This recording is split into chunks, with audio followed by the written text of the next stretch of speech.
Bueno, buenas tardes a todos. Vamos a comenzar con nuestra última clase práctica. Quiero recordarles que el jueves próximo, el jueves 16, estamos realizando la última tutoría colectiva. El objetivo básicamente del jueves es explicar de qué se trata el examen final, volver a recordar el método de evaluación que tiene esta asignatura y responder cualquier pregunta vinculada con la teoría o con la práctica que ustedes puedan realizar.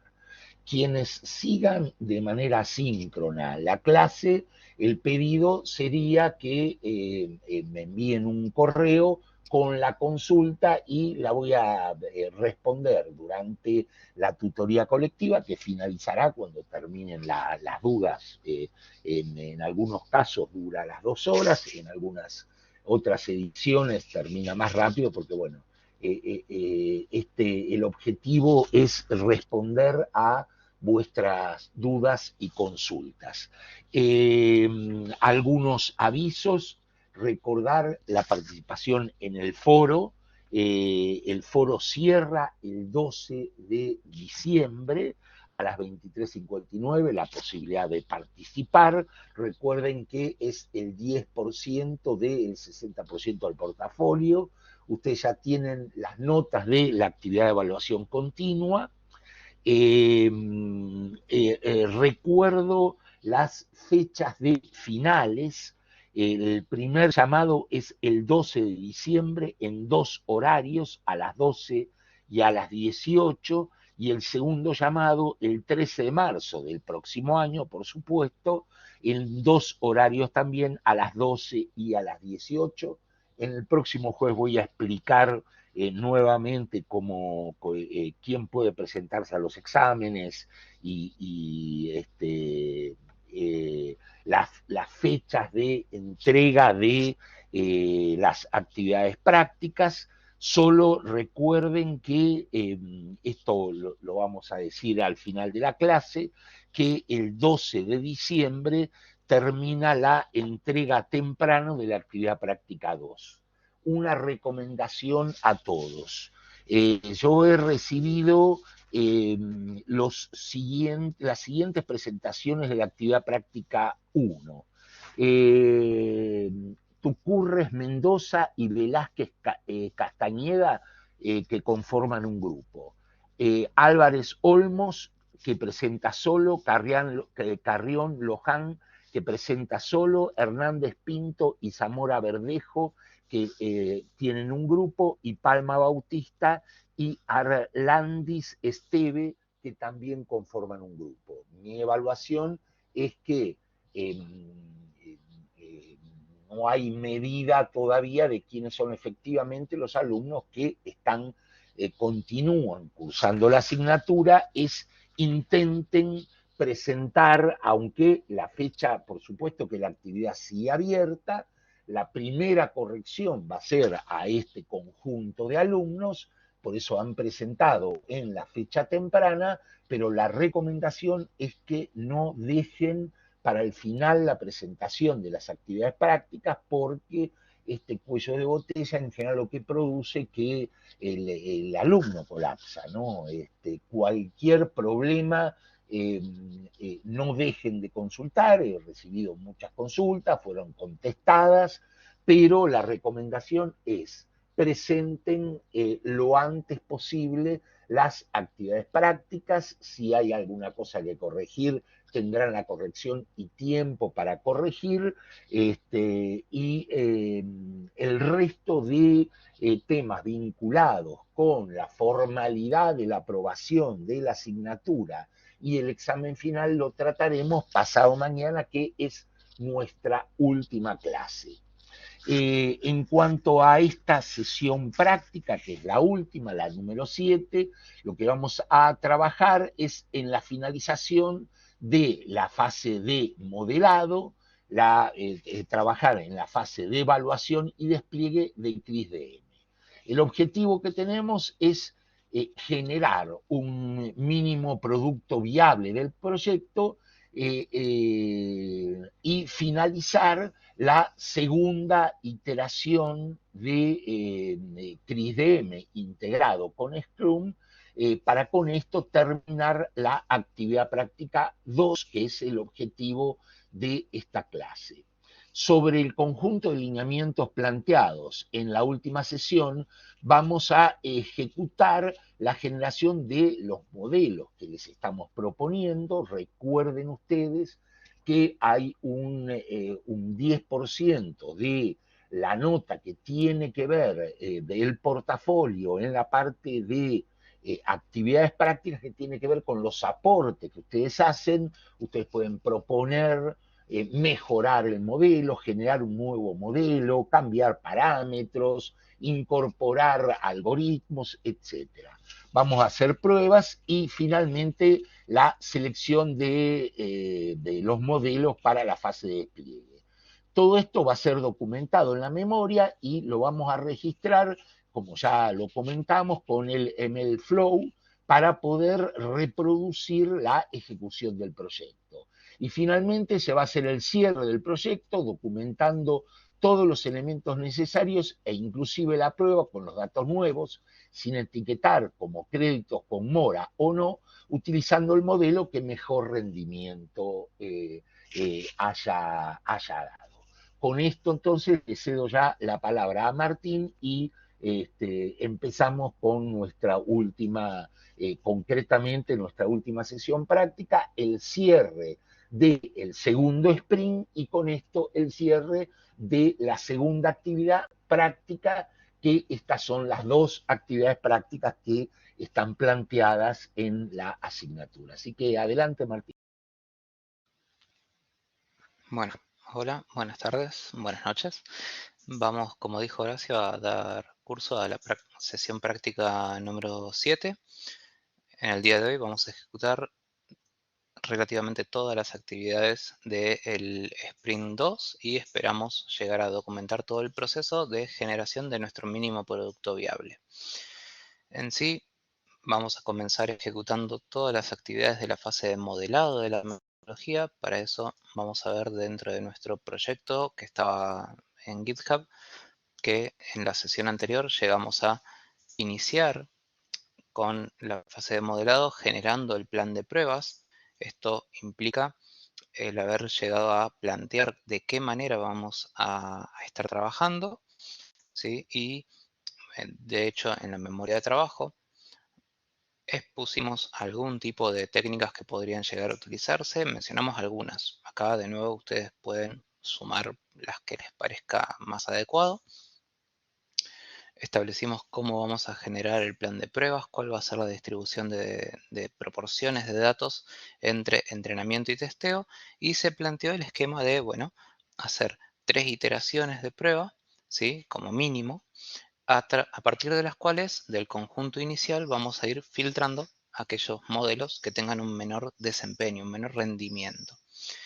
Con eso en mente, bueno, vamos a empezar a trabajar en el día de hoy. Para eso, ustedes dentro del campus virtual van a encontrarse con una nueva libreta que ya está armada para poder justamente trabajar con la generación de modelos. Y posteriormente también se van a encontrar en el campus virtual, además de obviamente este archivo de la sesión 7, se van a encontrar con el conjunto de datos que son los datos nuevos, los que serían créditos sin etiquetar si han caído o no en mora. Entonces, voy a venir a nuestro entorno de trabajo, al IDE, en nuestro repositorio local. Lo que voy a hacer es, dentro de la carpeta Notebooks, voy a crear una nueva carpeta que va a ser la 03, modelado más evaluación. No soy muy fan de poner acentos en los nombres de las carpetas, por eso lo saco a pesar de que se puede. Yo la libreta la tengo descargada desde el campus virtual, como les mencionaba. La estoy copiando hacia esta ubicación. Bien. Entonces, Bien, acá ya tenemos la libreta lista para trabajar. Ahora bien,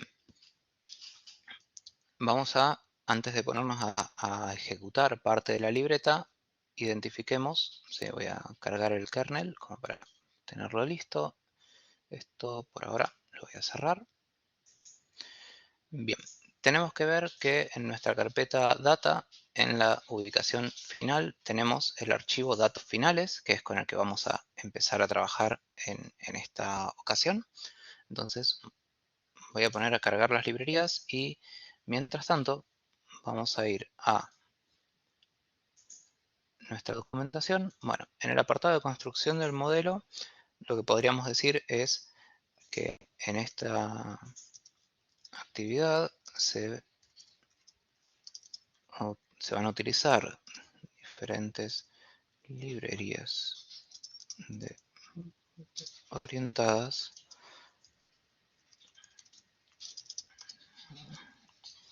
de modelos de predicción automática. El código de tales acciones se puede encontrar en el repositorio de GitHub enlazado en la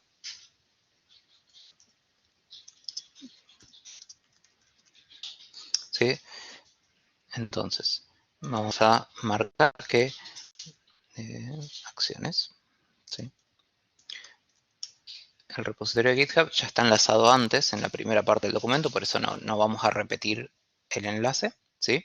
Simplemente a partir de ahora vamos a empezar a indicar que esto ya se está realizando. Entonces vamos a venir a el plan de pruebas, ya está, salvo que ustedes quieran agregar algo más, ¿sí? Que para eso, bueno, lo vamos a dejar en, lo quería dejar acá, ahí, en documentación. Voy a modificar un poco el zoom de esto.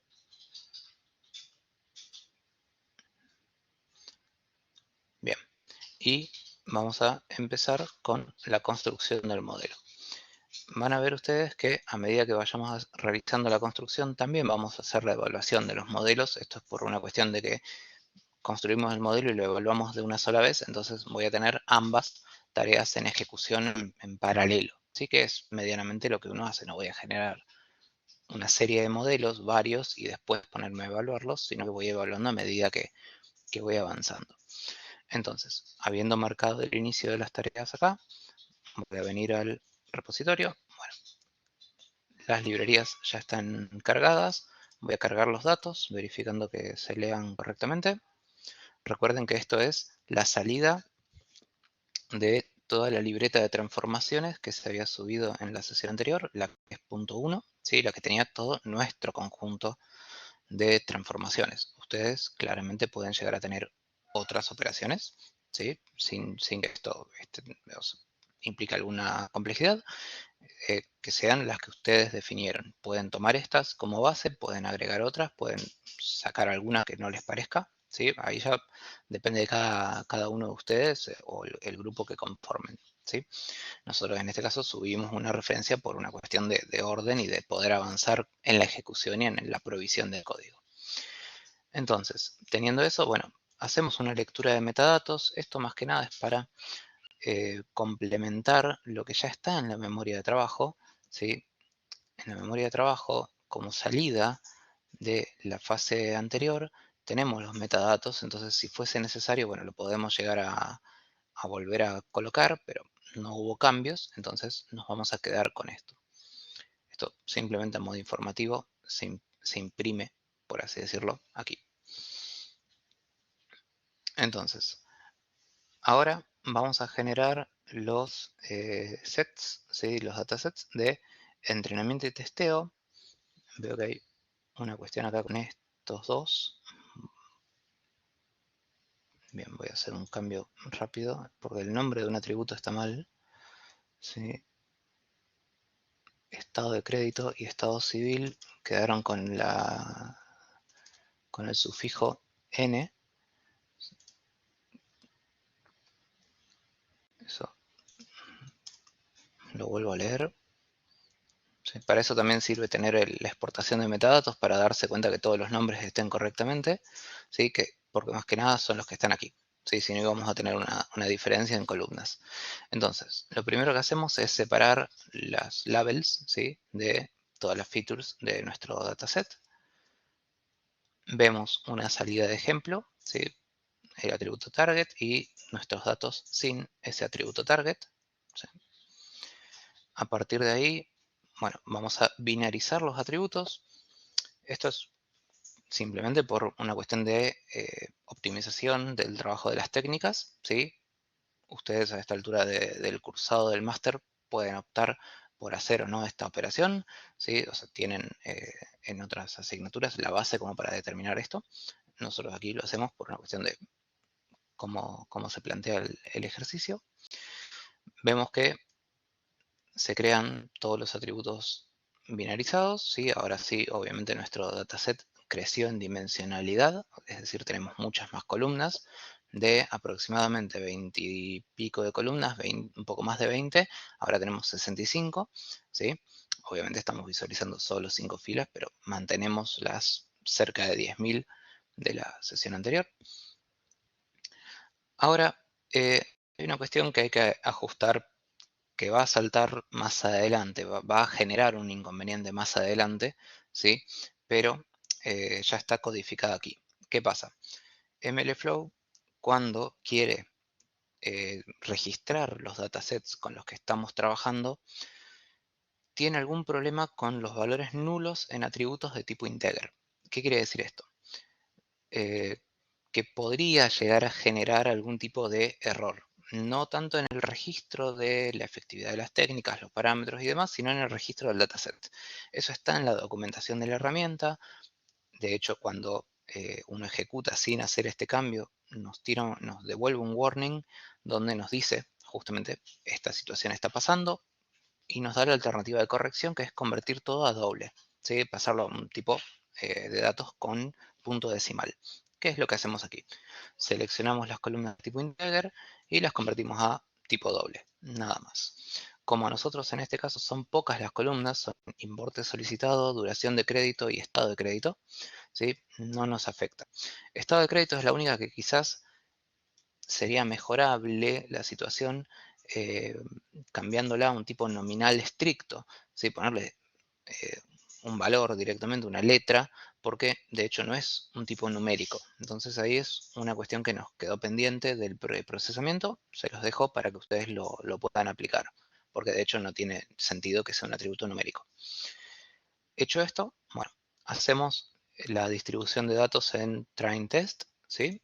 Usamos los valores por defecto, que serían los que están documentados, y visualizamos simplemente un extracto de los registros, ¿sí? Obviamente por la cantidad de columnas no podemos verlo todo, pero visualizamos algunos registros. Si ustedes quisieran, bueno, en un editor completo, ahí lo podríamos ver. A partir de ahí, bueno, tenemos separados nuestros datasets en nuestro dataset en entrenamiento y testeo. Pasamos al siguiente paso, que en este caso es configurar la evaluación que vamos a hacer. Para no tener que estar repitiendo código, utilizamos una función donde vamos a tener la ejecución de la predicción con el modelo que le pasemos sobre los datos de testeo, que es la variable generada en esta celda, y le pasamos el modelo, ¿sí? Con el cual estaríamos haciendo el entrenamiento y obviamente con el cual haríamos la predicción. A partir de ahí obtenemos indicadores de rendimiento, algunos más, y la matriz de confusión de nuestro modelo. Simplemente para tener una evaluación con un complemento visual, como es la matriz de confusión, de cada uno de los modelos. A pesar de que esto también va a estar registrado, ya vamos a ver, en MLflow. Entonces, esta función, bueno, la dejamos. Ustedes obviamente podrían mejorarla, cambiarle algún tipo de cuestión, ¿sí? Y empezamos. Esta es otra configuración simplemente para ver todos los parámetros de cada modelo. Esto es para la documentación más que nada, ¿sí? No solamente los que se cambiaron, ¿sí?, del valor por defecto, sino todos.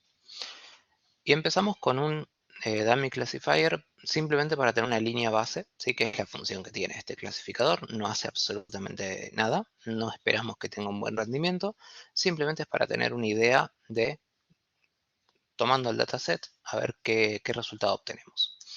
Ejecutamos el entrenamiento, esto no lo vamos a documentar, ¿sí?, porque como les digo, es solamente para probar.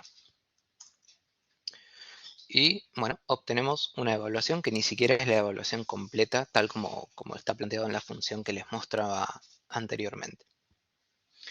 Entonces, a partir de ahora sí, vemos que el resultado es un 82.5% de efectividad. Es un valor para nada despreciable. Nuestro objetivo, recuerden ustedes que estaba en un 80%. Vamos a ver cómo se comportan el resto de las técnicas, ¿sí? Bueno, acá tenemos las labels de la predicción y las labels de testeo, ¿sí? Son 10, para muestra sirve. En este caso, justamente, la muestra nos da que en 2 labels, ¿sí?, se cometió un error, ¿sí?, correspondiéndose en mayor o menor medida con este resultado aquí, ¿sí? Claramente esto se tiene que calcular con todo el dataset, que es de la manera que se está haciendo. Bueno, entonces, ahora sí, vamos a empezar a utilizar MLflow. Recuerden que, ¿cuál es el objetivo de utilizar esta librería?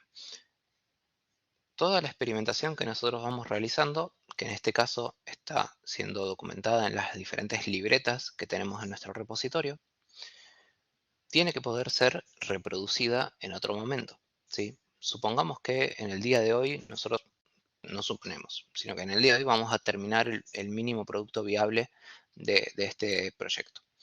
Pero supongamos que por una cuestión X, este proyecto no avanza, ¿sí? Porque pues, tenemos otras prioridades, se presenta una oportunidad de negocio que el cliente o el negocio en sí, la empresa, no se puede perder y requiere que nosotros como equipo de ciencia de datos nos dediquemos a otro proyecto, ¿sí? Porque a través de ese proyecto podríamos quizás obtener una ventaja competitiva, ¿sí?, en un nicho de negocio. Bueno, ¿qué pasa? Este proyecto quedaría en stand-by por un tiempo. Y después puede que lo tome otro equipo de ciencia de datos. ¿Qué pasa si ese otro equipo no tiene la posibilidad de reproducir toda la experimentación que realizamos nosotros? De alguna manera, si tiene el código, va a poder retomarlo desde ahí, pero para entender todo requerirá también la memoria, va a requerir tener cierta información de contexto, que podrían ser las guías y el diccionario de datos que teníamos, la documentación que fuimos generando, pero en 2 momentos diferentes puede que alguna librería cambie, que de hecho eso está en el entorno de Conda, ¿sí?, supuestamente fijo para que no cambie, pero podríamos actualizarlo eventualmente. ¿Y qué pasa? Tiene que tener un registro de la experimentación en sí. Para eso sirve MLflow, para tener un seguimiento de toda la experimentación que se realiza, que esté bien categorizada y que no sea solo una libreta, que de hecho, si bien la podemos leer, ¿sí?, tiene alguna complejidad. Entonces, para evitar eso, vienen a aparecer este tipo de herramientas. También para que no tengamos que documentar todo de cero. Ahora ustedes van a notar la diferencia entre lo que vamos a documentar en la memoria de trabajo con respecto a lo que documenta en sí esta herramienta. Y vamos a entender ahí quizás el, el sentido que tiene su aplicación. Esto, como les comentábamos en una primera sesión práctica, es parte de las herramientas que nos permiten, de alguna manera, modernizar, si se quiere, la gestión de proyectos de ciencia de datos y traer técnicas, procesos, ¿sí?, o prácticas de gestión, prácticas técnicas que se orientan justamente a la gestión del proyecto de otras áreas como es la ingeniería de software. De hecho, esto que estamos por hacer de MLflow es algo que tiene correlación, si se quiere, con el registro de pruebas que se puede llegar a hacer a nivel de testing de un producto software. Entonces, ahí estamos trayendo una práctica que es el seguimiento de pruebas de la ingeniería de software a la ciencia de datos, ¿sí? Al igual que estamos ya utilizando desde el principio del proyecto para gestión de configuración puntualmente para versionado todo lo que es Git.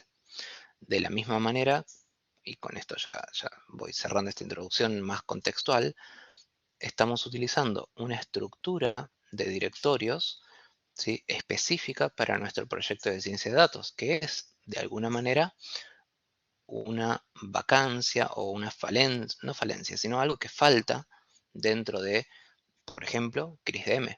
CrisDM en ningún punto de la metodología nos dice cómo ordenar nuestra carpeta del proyecto. Nos dice lo que hay que hacer, nos dice las actividades, las fases, nos da ciertas recomendaciones, ciertas bases sobre la cual movernos, pero no nos dice en el apartado técnico cómo gestionar esto, ¿sí? Cómo gestionar los archivos del proyecto. Bueno, hay diferentes alternativas, ¿sí? Esta es una de ellas, ¿sí? Esta en particular está basada en una mezcla entre lo que propone TDSP, ¿sí?, que tiene un repositorio en GitHub con la estructura de carpetas. Lo tienen, vamos a decir la verdad, un poco abandonado, ¿sí? No tiene actualizaciones hace un tiempo, al menos la última vez que revisé. Y también existe otra librería que autogenera esto, que es Cookie Cutter for Data Science. Sí, ahora de hecho voy a pasar después a mostrar los enlaces y los vamos a dejar en el campus virtual. De todo eso, nosotros unificamos a una estructura donde tenemos los datos, los archivos de configuración, toda la experimentación registrada en notebooks, ¿sí?, porque nos parece que podría ser ahí. Esto tranquilamente podría llamarse experimentación y sería lo mismo. Y faltaría, bueno, en nuestro caso sumamos una carpeta de ejemplos, pero es por una cuestión didáctica de la asignatura. En la carpeta docs, aquí nos faltaría enlazar la memoria de trabajo, ¿sí? Eso es algo que podríamos hacer, o colocar aquí el documento una vez que terminemos, que de hecho podemos ver si lo hacemos ahora antes del final de la clase. Y faltaría una carpeta que podría ser app o deploy o alguna cuestión similar, dist también se suele utilizar, que contenga todos los scripts que pudieran estar en un pipeline, ¿sí?, que se ejecute constantemente, ¿sí?, para hacer, por ejemplo, el reentrenamiento de nuestro modelo una vez que esté en producción. Bueno, ahí es donde una estructura cobra sentido y le da, además de orden, le da semántica a nuestro proyecto, y alguien al leerlo y tener una guía mínima va a poder entender qué hay en cada lugar y qué se puede encontrar en cada ubicación, ¿sí? Bueno, eso a nivel general. Me olvidaba de DBC también, versionado de datos, algo que también no es solo documentación y código lo que estamos versionando en esta oportunidad, sino también estamos llevando un registro de las versiones de nuestros datasets a fin de, primero que nada, tener un paracaídas ante algún error, ¿sí?, tener esa salvaguarda que podemos utilizar ante una situación donde perdamos datos o ejecutemos sin querer algún tipo de modificación. Bueno, tenemos los datos versionados y podemos volver sobre eso.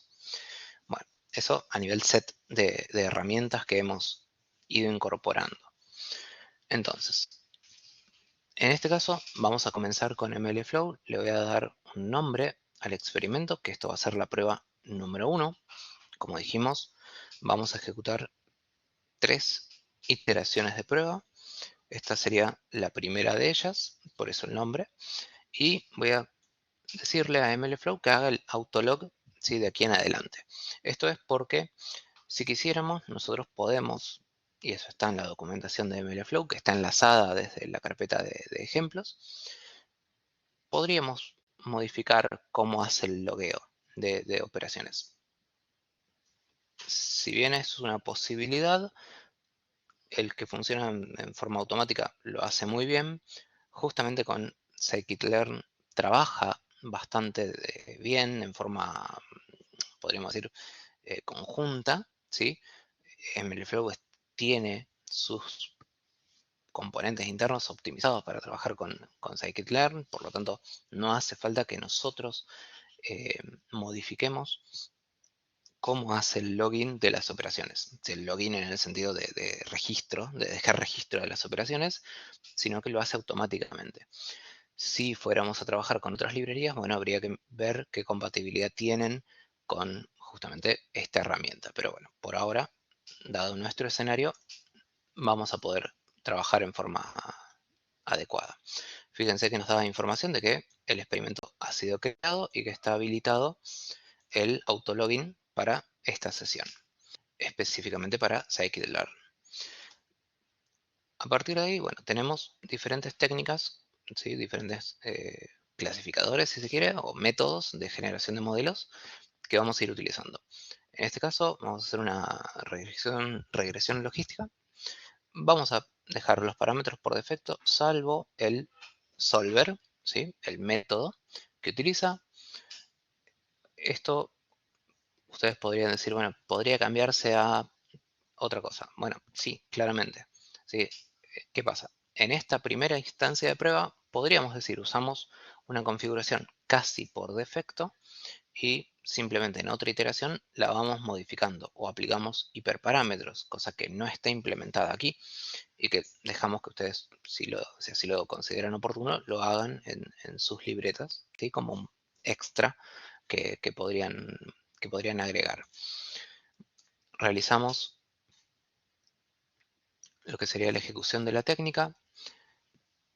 Puede que demore un poquitito más. Esto es simplemente por todo el registro que hace MLflow. La primera vez que se ejecuta tarda un poco. ¿Sí? Obviamente también depende de la cantidad de datos y demás. Tenemos un warning. No, bueno, esto es una cuestión de configuración que habría que revisarla a nivel del entorno, pero en este caso no nos afecta mayormente.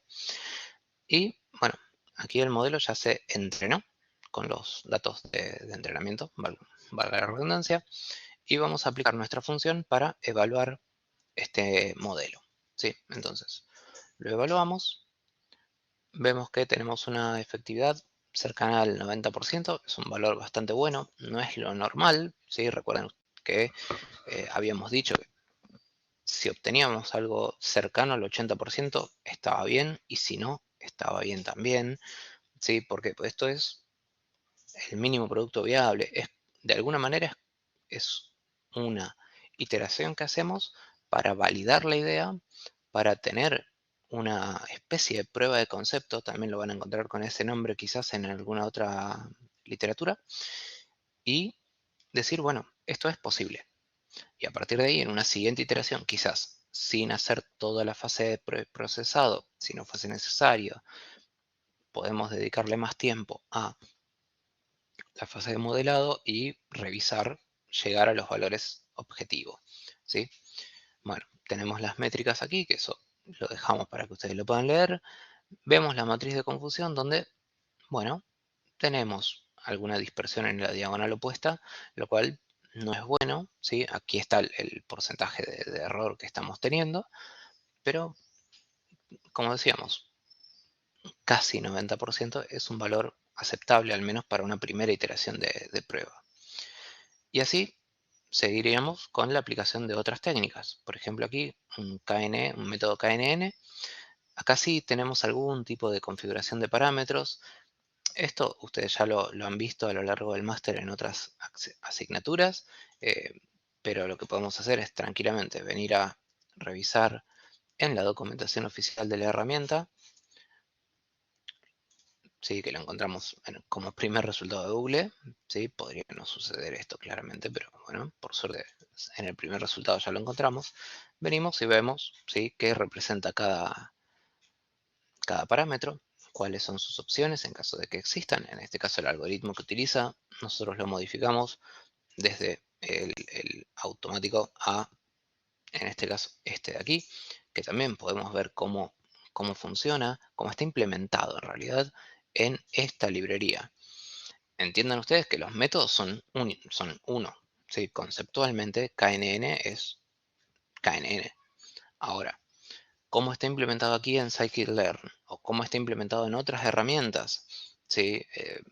Le hace alguna herramienta de data mining o de ciencia de datos que tenga interfaz gráfica quizás, ¿sí? O que esté implementada dentro de otro tipo de plataformas, podría llegar a implementar este método, este algoritmo en sí, de otra manera. Por lo tanto, siempre es recomendable eh, evaluar eso y tenerlo en cuenta al momento de hacer nuestra experimentación.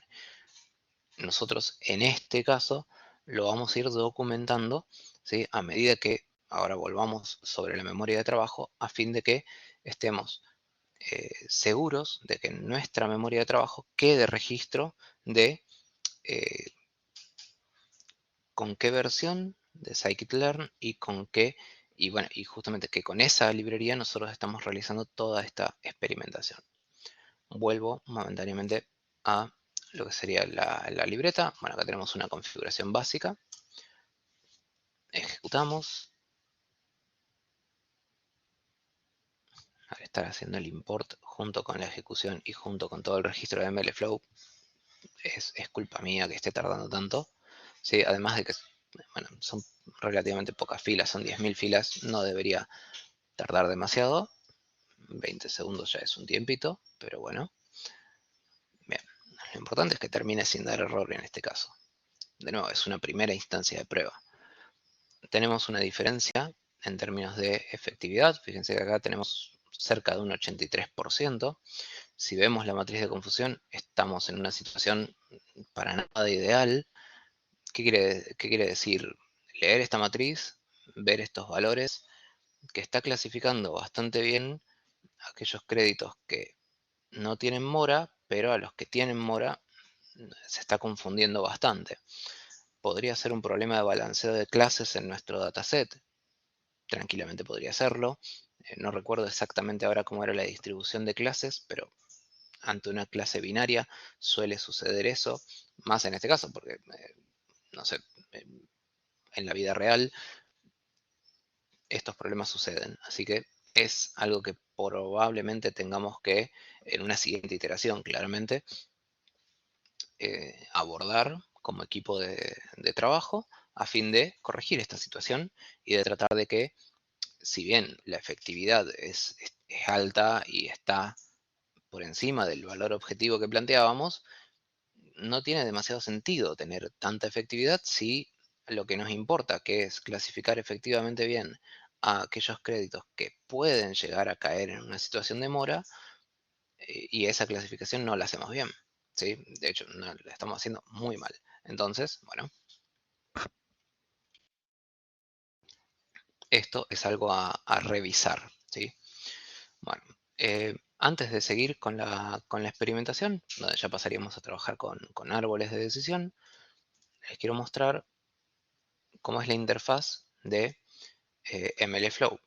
Para esto, un detalle. Fíjense en qué ubicación estoy. Yo estoy, en este caso, en la raíz, ¿sí?, del proyecto. Es como si yo estuviera aquí. Y lo que tengo que hacer es venir a esta carpeta, a este directorio.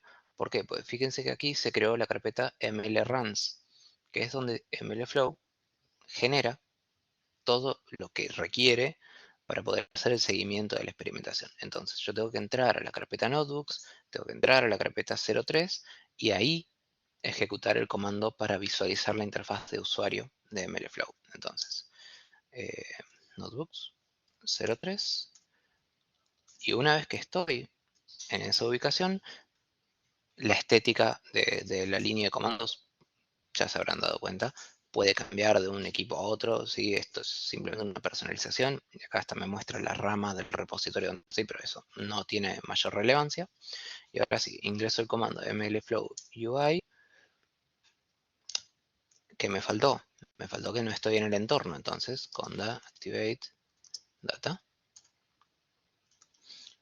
y ahora sí, mlflow, si lo escribo bien, va a funcionar, UI.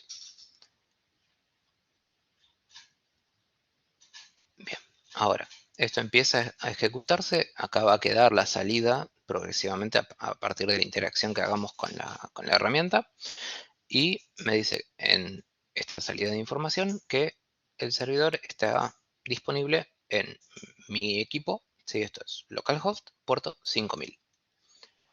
Vengo, lo ejecuto esto para verlo desde el navegador web, ¿sí? Y aquí tenemos la interfaz que ya habíamos visto con ustedes previamente. Nosotros vamos a ir a los experimentos que van a estar agrupados dentro de justamente el experimento prueba 1. Y vemos, voy a reducir un poco el zoom, vemos que acá tenemos las dos ejecuciones que hemos hecho. Fíjense que cada ejecución tiene un nombre. Este nombre nosotros lo establecemos en el código, ¿sí? Ya voy a poner más foco en eso a continuación. Y aquí podemos ver, por ejemplo, para la salida de KNN, MLflow calcula todas las métricas que nosotros que podríamos llegar a visualizar, nos muestra la tabla de parámetros de todo el método, que es algo que también nosotros vamos a utilizar ahora, y también nos muestra cuáles son los artefactos generados a partir de este modelo. Esto es algo muy propio de la herramienta, que es en sí el Model Registry que tiene, y eh, esta parte, si bien nosotros no la estamos abordando en esta oportunidad, nos permitiría después, con el código que tiene aquí, empezar a utilizar MLflow como justamente un repositorio de modelos contra el cual nosotros podamos hacer consultas, ¿sí? Y ejecutarlo para hacer predicciones si este modelo quedara en una instancia de producción. Pero fíjense que MLflow nos abarca todo ese ciclo, ¿sí? Entonces tiene muchísima validez, o sea, muchísimo valor, digo, ¿sí? Utilizar este tipo de herramientas. ¿Por qué? Porque naturalmente tener que hacer esto nosotros a mano, ¿sí? O podría ser con otras herramientas equivalentes, pero si tuviéramos que hacer esto a mano, es relativamente complejo porque hay que exportar el modelo en un formato que después podamos eh, recuperar, tomar ese modelo, instanciarlo y poder hacerle consultas, o sea, poder hacer predicciones en vivo contra ese modelo. Bueno, eso no es tan trivial y aquí lo tenemos de alguna manera, podría ser hasta simplificado, ¿sí? Recomendamos nosotros desde la asignatura poner un poco de foco en este tipo de herramientas. No tiene que ser esta, ¿sí? Pero existen otras que son complementarias, que forman parte de todo lo que es el ciclo de MLOps, ¿sí?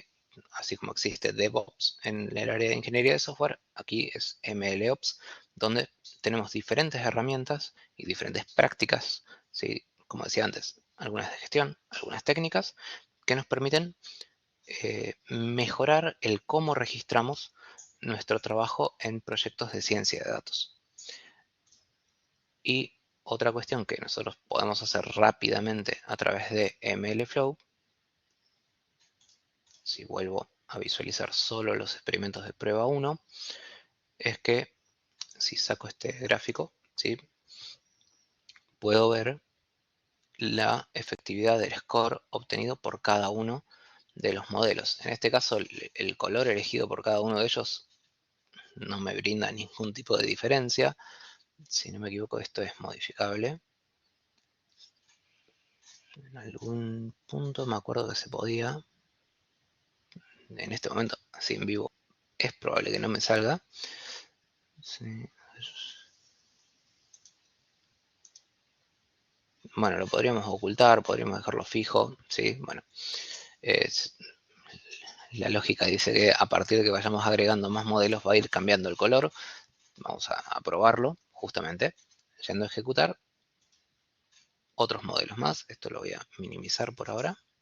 Total, queda en ejecución. Vamos a utilizar un random forest con 10 estimadores, en este caso. Acá, de nuevo les digo, son ejemplos de técnicas que nosotros estamos planteando. Ustedes tranquilamente acá van a poder agregar otras, ¿sí? Que les parezcan más adecuadas. Perdón, me salteé directamente árboles de decisión. Ahí cuando termina Random Forest, ejecuto la evaluación, volvemos a un 87% de efectividad. Tenemos algo de confusión, pero un poco menor. Y hacemos lo propio con árboles de decisión. Acá está lo que les comentaba anteriormente. Cuando decimos que MLflow haga el inicio, si se quiere, de una ejecución, le decimos el nombre para mostrar que va a tener esa ejecución. Y bueno, hacemos la evaluación para un árbol de decisión. Llega a un 89, podríamos decir, por ciento de efectividad, ¿sí? También tenemos un valor un poquito más alto en este cuadrante, lo cual es bueno, un poco menor aquí, ¿sí? Entonces, bueno, esto es parte de la comparación que vamos a tener que ir haciendo sobre las diferentes técnicas. Bueno, en este caso, hasta acá hay otros parámetros. Podríamos nosotros poner un tag, ¿sí? Una descripción, si quisiéramos, aquí desde el mismo código, ¿sí? Y hasta tal vez puede que tenga forma de establecer el color desde acá. Bueno, no lo voy a encontrar en este momento, así que mejor lo dejamos como estaba. Bien, entonces, habiendo ejecutado todas nuestras técnicas, ¿sí? Y obtenido la evaluación, bueno, llegamos a la parte de cómo mejorar esto, ¿sí? Ya les voy a hablar de eso en un momento. Vamos a empezar a documentar lo que hemos hecho, ¿sí? Entonces, hasta ahora ejecutamos una serie de técnicas, tenemos la evaluación realizada por cada una de ellas, vamos a documentar esto en nuestra memoria de trabajo. Para eso, bueno, puedo actualizar aquí también lo que es la interfaz de MLflow y va a cargar los demás experimentos, ¿sí? que hemos ejecutado, el Decision Tree y el Random Forest, y de hecho vemos que Random Forest es el que mejor efectividad obtuvo. No sé si yo estaba leyendo mal. Precision Score es el que está, otra métrica, ¿sí? Y otras que podemos ir viendo. Esto es totalmente configurable. ¿Sí? Ustedes pueden venir acá a agregar gráfico, seleccionan el tipo de gráfico, un gráfico de barras, y pueden establecer qué métrica, ¿sí? Es la que ustedes quieren ver. Obviamente acá podría ser cuántas ejecuciones se visualizan o no, ¿sí? Entonces también esta interfaz nos va a permitir, de alguna manera, poder comparar, puedo ocultar alguna de las salidas, ¿sí? Por ejemplo, oculto lo que es Random Forest y comparo solamente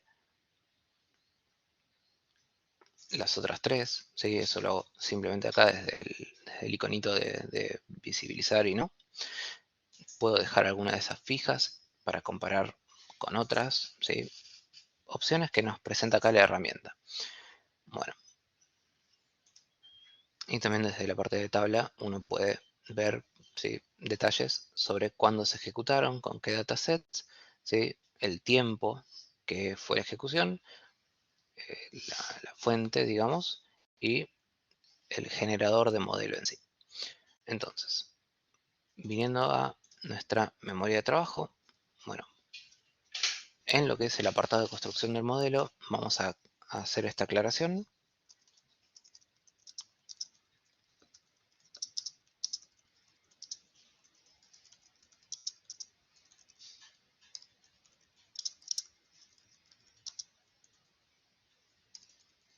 Ahí.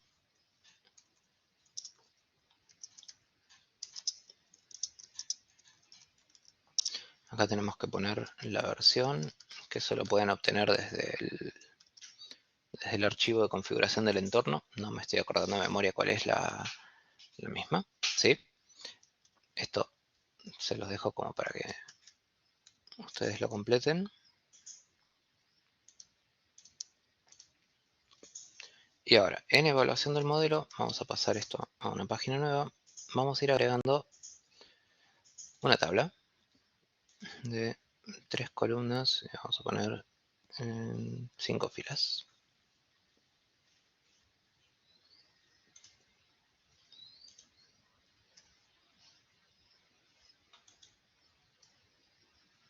No, ¿por qué hace eso?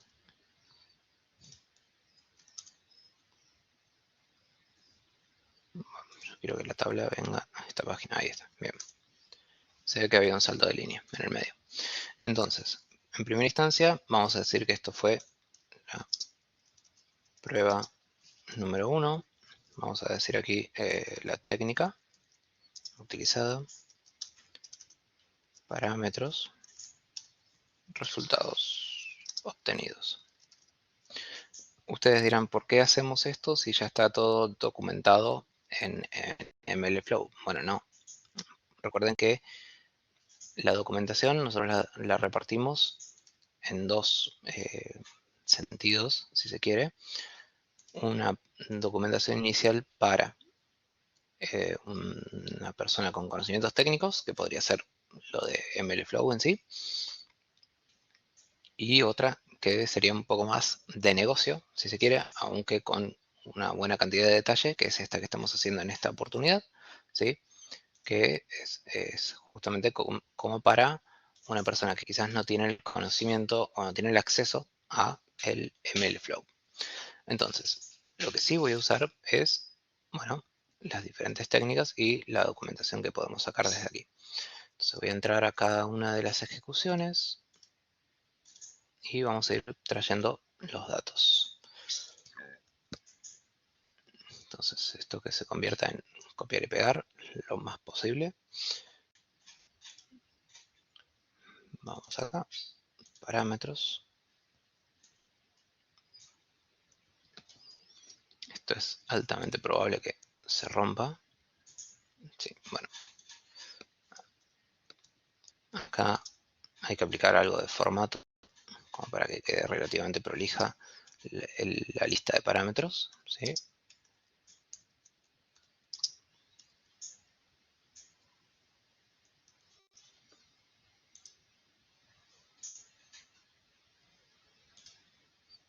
Hay un 1 ahí. Sí, inclusive.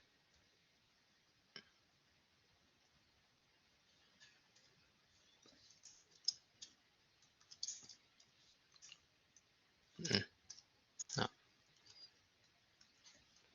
Esto era ahí.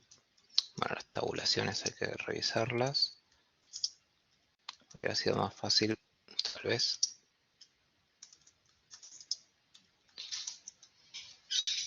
pegarlo en otro tipo de tabla, pero bueno, ya estamos.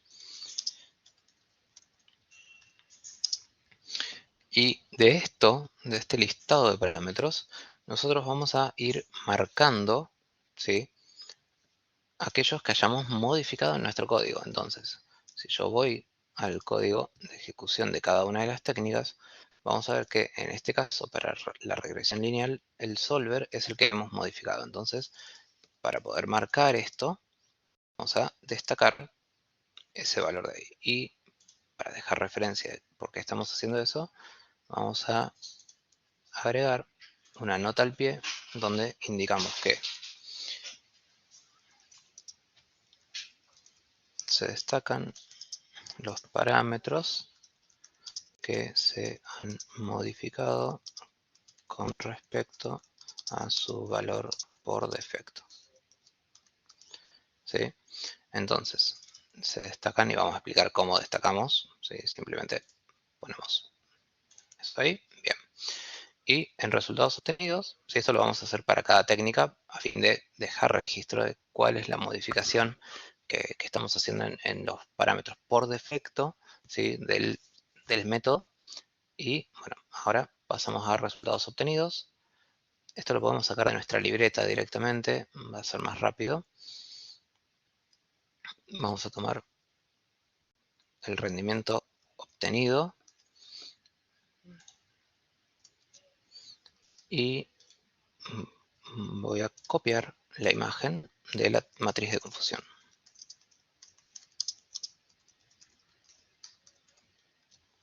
¿Sí? Ustedes podrían traer también la documentación del resto de las métricas. Esto lo tenemos que repetir para cada una de nuestras técnicas, ¿sí? Entonces, bueno, vamos a hacerlo con una más. En este caso, vamos a traer todo lo de KNN.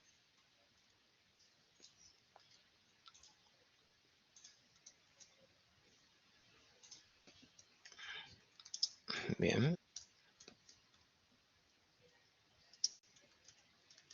Fíjense que está la métrica para medir distancia, podríamos haber modificado, no lo hicimos, ¿sí? También porque en esta primera prueba podríamos tranquilamente hacer algún tipo de configuración por defecto para ejecutar y simplemente mantenemos tales los valores lo más estándar posible, ¿sí? A pesar de que nosotros en este caso, si no recuerdo mal, modificamos estos tres: el tipo de algoritmo, el tamaño de la hoja y lo que sería la cantidad de vecinos, ¿sí? Que se toman para armar justamente el vecindario de la técnica. Y bueno, registramos el rendimiento obtenido y la matriz de confusión. Uy.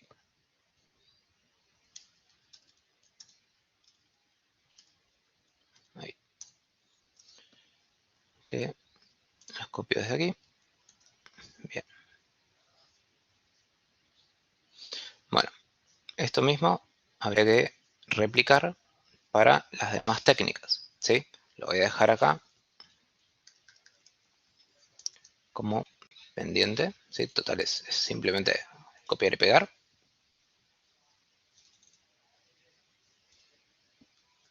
Bien. Y bueno, esto mismo para las demás. Ahora bien, ¿qué pasa? Nosotros también podríamos agregar aquí lo que sería un resultado general de la prueba número 1 y usar justamente un gráfico de MLflow. Por ejemplo, acá estaría bueno tener la leyenda de cada uno, por eso vamos a hacerlo así. Quedará medio no muy prolijo, pero sacamos una captura y lo pegamos aquí. Bien. A partir de esto, lo que podríamos llegar a decir es, bueno, ¿qué métodos son los que van a pasar a la siguiente instancia de prueba? Y ahí es donde nosotros podríamos decir, bueno, se compara la efectividad del método tal y método tal, y a partir de ahí se toma una decisión. Bueno, entonces ahí tenemos que hacer la siguiente prueba, prueba número 2, y copiamos, ¿sí?, el formato de la tabla. Yo acá lo voy a dejar solamente a modo de ejemplo. Sepan que debería estar prueba número 3 después, posteriormente, también. Y en este caso, supongamos que la regresión tuvo un buen desempeño. ¿Cómo hacemos? Bueno, podemos colocar al final, vamos a agregar un markdown y hacer una división simplemente. Prueba número 2. Y agrego otra celda de código. Y lo ideal sería hacer esto. Vamos a setear otro experimento en MLflow, así lo tenemos bien separado, ¿sí? Pues sería una segunda instancia de prueba, ¿sí? Prueba número 2. Y ahí lo creó otro lugar para guardar los resultados, ¿sí? Que es todo dentro de la misma ubicación, por ende no hay problemas. Y bueno, no sé, apliquemos un cambio como ya está importada la clase, no hace falta que lo haga. No, la librería, perdón, no hace falta que lo vuelva a hacer. Vamos con la segunda prueba con un decision tree. Vamos a poner acá número 2, ¿sí? Simplemente por una cuestión decorativa, ¿sí? Y vamos a cambiar, ¿sí?, quizás alguno de estos parámetros, ¿sí? Vamos a modificar un poco el comportamiento del algoritmo. Podríamos inclusive cambiar el nombre del clasificador, no es tan necesario, pero ¿sí? Lo volvemos a ejecutar y mientras voy a copiar la llamada a la evaluación.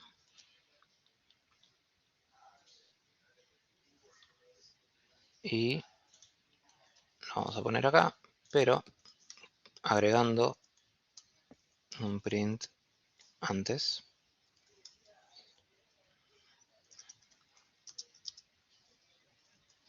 Dados de la evaluación, correspondientes a la prueba número 2. ¿Sí? La F aquí no era necesaria. Bueno, y vemos este resultado, ¿sí? Entonces acá, ¿qué hicimos? Hicimos de cuenta que Random Forest, Decision Tree, perdón. Decision Tree en este caso es como que pasa el primer corte de prueba y pasa a la siguiente instancia porque fue una de las técnicas que mejor resultado tuvo, ¿sí? Obviamente aquí no estoy tomando en cuenta eso, tomé una técnica al azar. A partir de ahí, bueno, se hacen algunos cambios en sus parámetros, porque no tiene sentido volver a ejecutarla tal cual, a fin de tratar de refinar esa parametrización y obtener un mejor resultado. Y hacemos la evaluación correspondiente. Entonces, lo que hacemos ahora es documentar esta siguiente ejecución dentro de la segunda tanda de pruebas. Entonces acá vamos a poner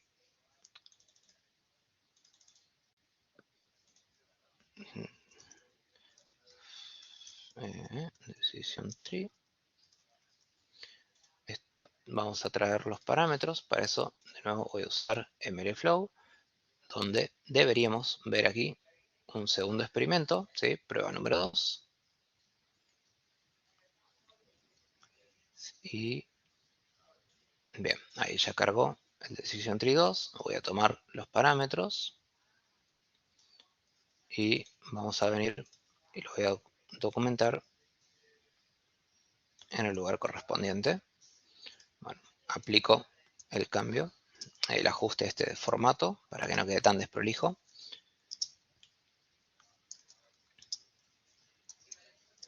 Bien, y esto ahí. Y bueno, con esto entonces tenemos la documentación de una técnica en nuestra segunda instancia de pruebas, lo cual nos va a permitir, de alguna manera, bueno, darle continuidad al proceso que veníamos ejecutando. Voy a cambiar el resultado obtenido. Vamos a tomar el valor que salió aquí. ¿Sí? Estamos prueba 2. Vamos a cambiarlo. Ahí. Y bueno, matriz de confusión la elimino y voy a tomar esta otra de aquí. Obviamente, con esto tenemos que ir haciendo a conciencia el cambio de parámetros. En este caso va a ser este de acá. Y este se modifica con respecto a los valores por defecto. Y este otro de acá, si el corrector ortográfico me lo permite, pues no voy a cambiar a castellano los valores. Bien, se coloca estos tres como parámetros modificados. Y a partir de ahí, bueno, lo que nos queda es el avance con respecto a las demás técnicas que podamos llegar a aplicar, ¿sí? Eso, bueno, se va a ir documentando acá. Y lo mismo para la prueba número 3, ¿sí? Vamos a llegar a esa tercera instancia de prueba. Voy a copiar simplemente parte de la tabla para poder dejar la lista, ¿sí? Y, bueno, esto eliminamos y pego. No, perdón, tenía que pegar esto y pegué toda la tabla.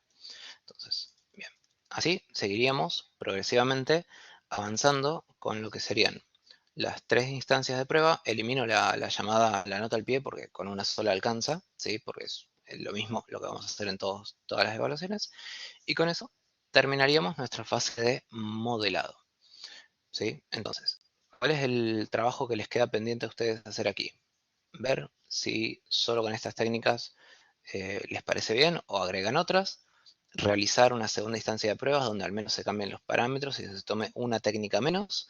Y después, a través de la tercera prueba, de nuevo, quizás reparametrizar la ejecución y llegar a tener el resultado adecuado para poder tomar una decisión en torno a qué técnica va a ser la que se va a utilizar posteriormente para el pasaje a producción o el despliegue de la solución, ¿sí? de nuestro producto de datos. Entonces, ahora vamos a pasar a la evaluación, a la fase de evaluación. Para eso, bueno, más allá de lo que tenemos que documentar, vamos a dejar registro en nuestro proyecto, aquí en GitHub, ¿sí? Y vamos a pasar a marcar que están en ejecución la evaluación general de los resultados. Entonces, en esto, bueno, nosotros acá vamos a decir, en función de los resultados obtenidos a partir del plan de pruebas planteado, se ha seleccionado la técnica. Y ahí, bueno, ¿qué técnica vamos a terminar utilizando? ¿Sí? Para realizar la predicción sobre los datos correspondientes a nuevos créditos. Esto se ha debido a la efectividad obtenida en las diferentes instancias de evaluación que ha alcanzado el valor de tanto por ciento, ¿sí? Bueno, esto es lo que ustedes van a documentar en función de los resultados que se hayan obtenido en sus 3 instancias de prueba. Y ahora pasamos al proceso de revisión. Esto es simplemente marcar qué técnica es la que obtuvo el mejor resultado a partir de toda la evaluación, toda la experimentación, perdón, que se realiza y colocan el porcentaje. Ahora, en el proceso de revisión, lo que van a hacer es, bueno, decir de qué manera, no quería romper el formato, ahí, esto sí ya va a ser texto normal, bien. En el proceso de revisión, ¿qué vamos a decir? Bueno, en función de los datos obtenidos,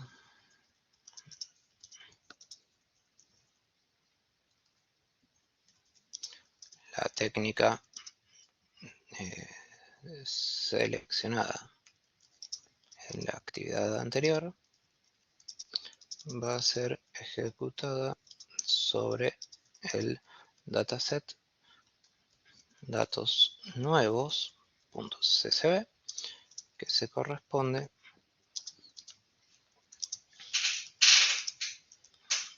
otorgados por la entidad solicitante del proyecto. En estos datos se tendrá que predecir el valor del atributo mora, o bueno, en realidad el atributo es falta de pago,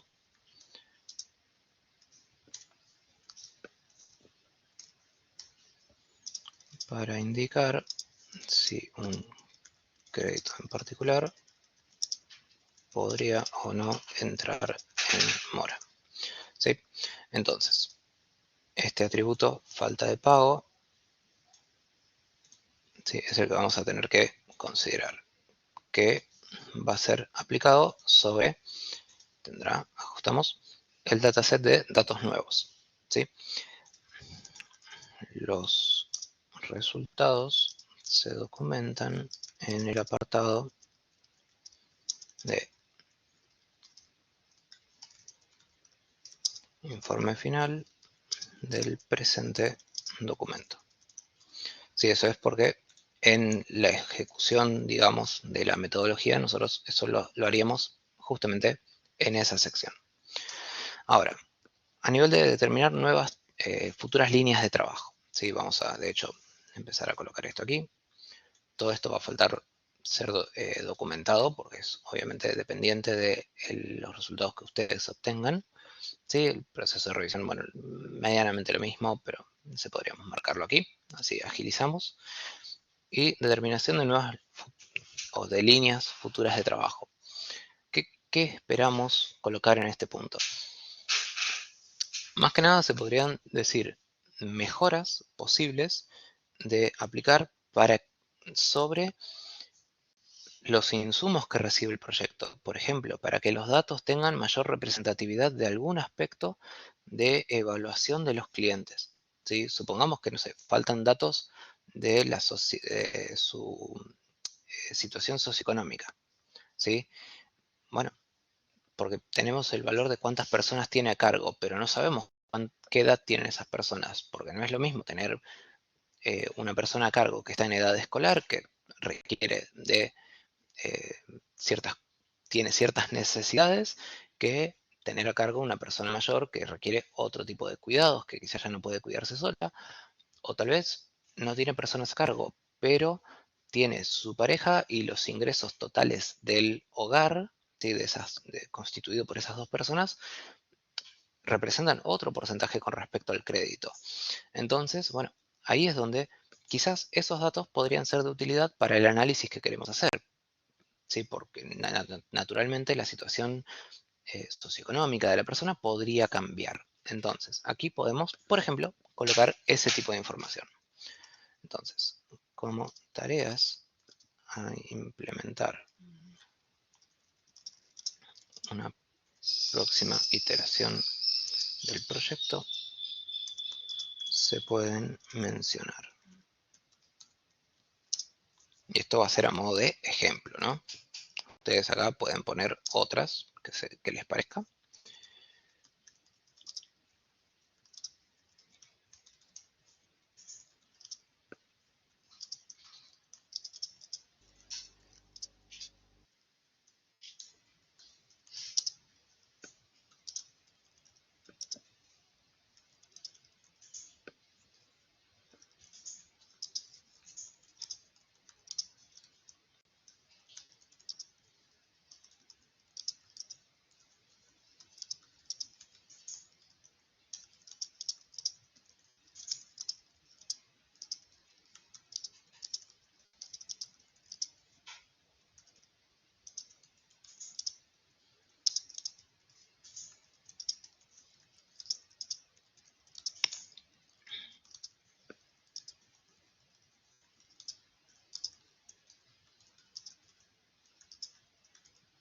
¿Sí? Entonces, colocamos algo por un ejemplo, ¿sí?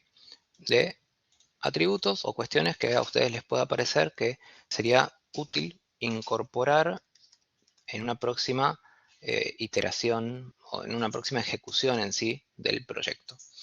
¿Sí? No tiene que ver necesariamente, no tiene que ser estrictamente con respecto a los datos, podría ser otra cuestión, ¿sí? Con respecto a las herramientas o con alguna cuestión así, o a la calidad de los datos también, ¿sí? Que es algo que ya analizamos, por lo tanto acá podrían venir parte de las tareas que se definan para mejorar justamente la calidad de los datos. Y para la próxima iteración del proyecto se propone ejecutar las siguientes tareas. Y acá también podríamos decir cosas más a corto plazo, ¿sí? Porque para poder hacer este punto de aquí, tal vez necesitamos, no digo volver a empezar, pero es un proceso un poco más a largo plazo, ¿sí? Mejorar la calidad de los datos que se obtienen o traer fuentes diferentes de datos. En cambio, para una siguiente iteración, se podría tener en cuenta alguna otra cuestión. Por ejemplo, mejorar aspectos de calidad de datos con respecto a la presencia de valores nulos en diferentes atributos. Sí, esto es más en base a algo corregible a corto plazo, ¿sí? Algo que se puede ajustar de una próxima iteración y que tal vez podría llegar a tener un impacto positivo, ¿sí? Esperemos, en los resultados que obtenemos. Entonces, eso es a lo que apunta esta parte de corto plazo, ¿sí? Próxima iteración, la semana que viene sería. En este caso, una próxima iteración del proyecto, pero también pueden ser más a mediano plazo. ¿sí? Podríamos diferenciarlo de esa manera. O acá podríamos decir en un futuro, ¿sí?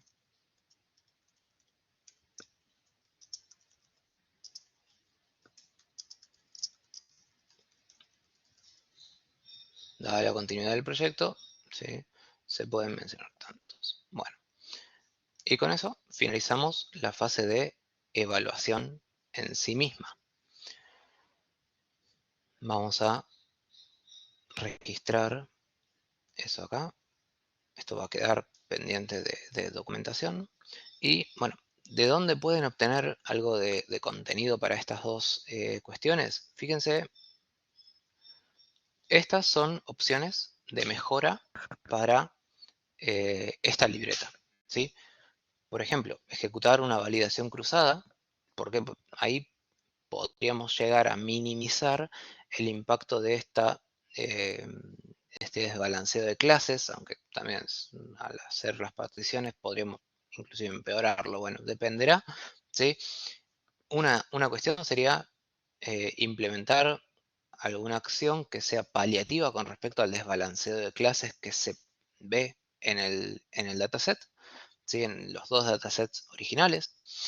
Implementar otro tipo de técnicas, ¿sí? Ustedes podrían implementar cualquier otra, ¿sí? Realizar algún tipo de combinación de técnicas, le hace clusterización, más árboles de decisión u obtención de reglas de asociación. Perdón, acá hay una cuestión de los clientes, ¿sí? Y integrar, ¿sí? Algún tipo de técnicas que tengan mayor legibilidad, inclusive la salida de este árbol de decisión. Hay herramientas que nos permiten visualizar el árbol, ¿sí? Nosotros no las llegamos a instalar en el, en el entorno, ¿sí? Pero se podría instalar alguna de las disponibles que nos darían una visualización un poco más elaborada, si se quiere, de nuestro árbol de decisión, y eso podría contribuir a eh, el mayor entendimiento de cara a usuarios no técnicos, ¿sí? De hecho, si vemos esta librería, dtribis, ¿sí? Permite generar algún tipo de visualizaciones como esta, en donde uno podría, cuando cargue, visualizar cómo el algoritmo fue confeccionando las diferentes ramas del árbol y en base a eso, bueno, saber las reglas que fue siguiendo, ¿sí? Y bueno, también tener otros tipos de visualizaciones que podrían ser de mucha utilidad. Esto, al no haberlo instalado antes, no queríamos modificar ahora, justo en la última sesión, el entorno, ¿sí? Justo para no complicar la situación, pero sepan que esta herramienta, por ejemplo, la podrían incorporar y sería de mucha utilidad para un usuario quizás no técnico. Bueno, eso también como puede ir como mejora a nivel general del proyecto, ¿sí? Porque no es algo que va a dar mayor efectividad visualizar el árbol, claramente, pero sería una mejora aplicable para el proyecto en sí. Bueno, y a partir de acá tenemos lo que sería ese tipo de salidas, entre otras, que ustedes podrían eh, utilizar, ¿sí? Alternativas para mejorar esta libreta. Ahora bien, bueno, vamos a prepararnos para pasar a la parte de pruebas de despliegue. Entonces, pasamos a la siguiente fase, donde en la fase de despliegue o implementación vamos a comenzar a trabajar con nuestro plan de despliegue, ¿sí? En este caso, bueno, es más que nada una declaración de intenciones de cómo continuar.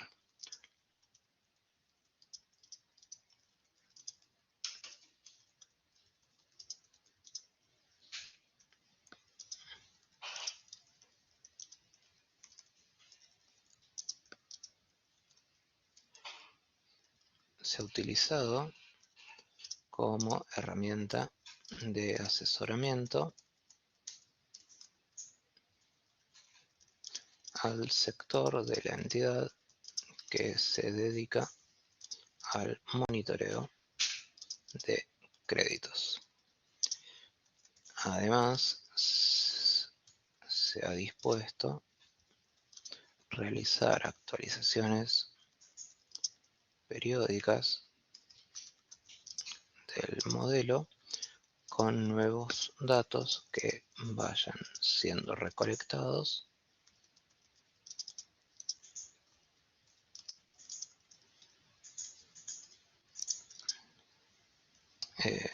a lo largo del año, podríamos decir. ¿Sí? Podríamos considerar que, bueno, en determinados momentos del año, la entidad podría determinar actualizar el modelo, ¿sí? Parte de eso es contenido que habrán podido ver en el video de la actividad de evaluación continua, donde se menciona que un modelo de este tipo de aprendizaje automático, en ciertos momentos, podría tener una disminución de su efectividad. Eso debe medirse, sí, ahora ya vamos a hablar de eso. Y también los datos del contexto podrían modificarse. O sea, podría ser diferente la situación de entrenamiento, con lo que reentrenar al modelo con datos actualizados sería una tarea a ejecutar para minimizar esa pérdida de efectividad, además de para mantenerlo actualizado con la nueva realidad que va sucediendo a medida que se va utilizando también la herramienta, en paralelo a lo que se va utilizando, ¿sí?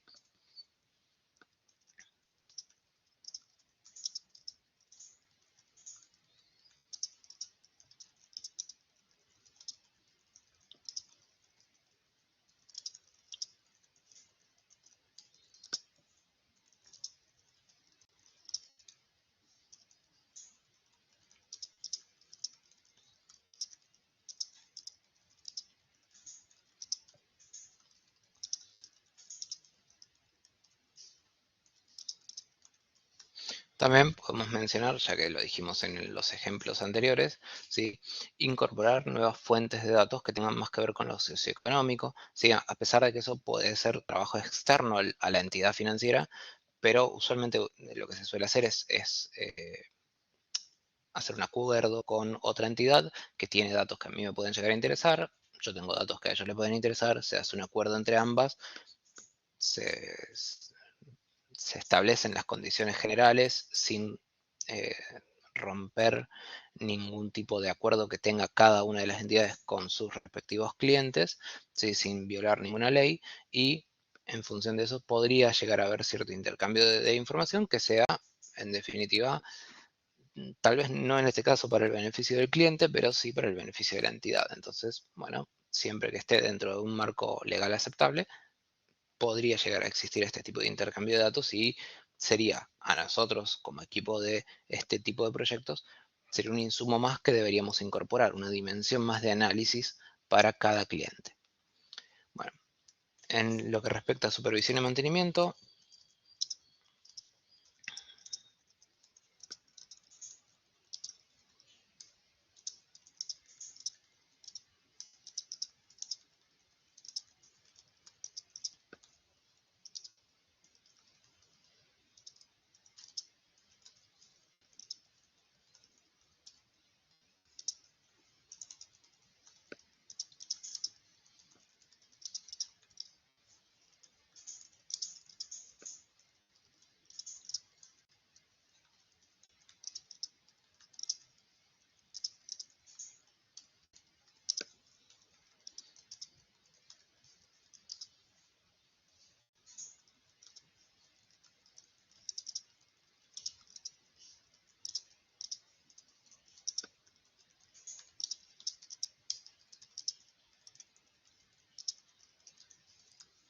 ¿sí? Por ejemplo, monitoreo de la efectividad de el producto de datos una vez que esté en producción, ¿sí? Justamente porque eh, ¿qué va a pasar? Nosotros vamos a decir, esta persona no va a entrar en mora, y resulta que sí. Bueno, es un error. Entonces, necesitaremos que los expertos, los usuarios que tienen la expertise en el dominio particular de evaluación de cómo progresa un crédito, nos den ese feedback para poder de alguna manera incorporarlo y que esos sean ajustes en la performance del modelo que va a estar en producción, ¿sí? Otra cuestión podría ser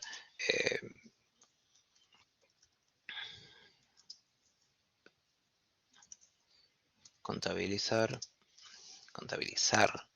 accesos a la herramienta.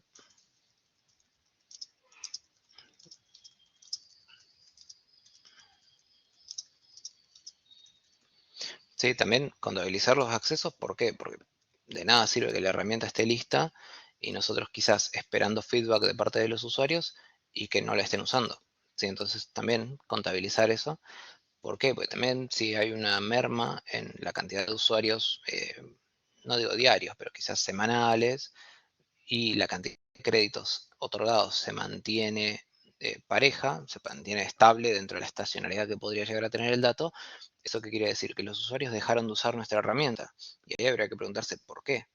¿Sí? Si es porque los resultados no estaban siendo buenos, puede ser, y puede que ahí eso implique que se nos haya escapado algún tipo de variable o alguna situación.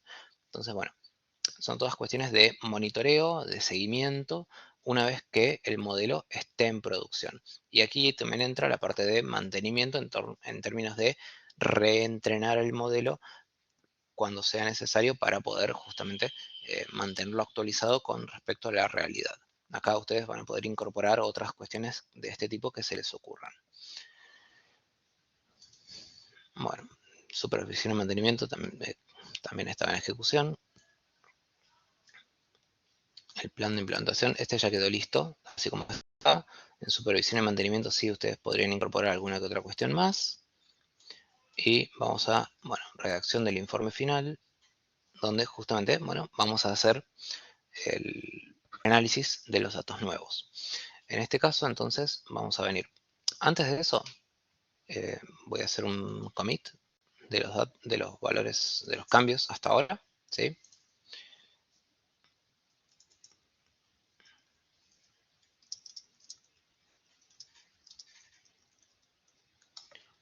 ¿Sí? Se incorpora la libreta para modelado, sincronizo los cambios con la versión remota, ¿sí? Y hasta este punto está todo guardado, ¿sí? ¿Qué me faltaría? Bueno, esta parte de aquí. Entonces, para eso ustedes tienen dentro del campus virtual lo que sería en la carpeta